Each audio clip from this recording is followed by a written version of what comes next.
How to fix Newegg app issues. Well, hello everybody, welcome back into the channel. Now in this video today, let me guide you through the steps on how you can fix Newegg app issues. Well, to fix Newegg app issues, if you are facing one, start by checking your internet connection. Make sure your internet connection is not the issue, and if you have any VPNs enabled, you wanna disable that on. Make sure ISP is not the issue. To make sure ISP is not the issue, try and switch between your cellular data and Wi-Fi or other connections and see if it fixes your issue. If the Wi-Fi or if your internet is not the issue, the second thing to check is the app update. Head into your Play Store or App Store, looking for Newegg app, and then make sure you have updated your application to the latest version.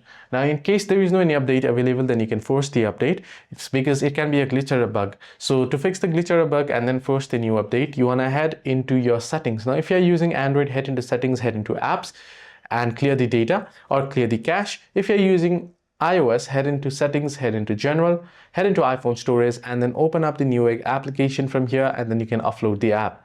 In case this still doesn't help, you'll have to reinstall the application. So hope this video was helpful. Do like and subscribe, and also do not forget to leave the comments down below if you have any further issues as well.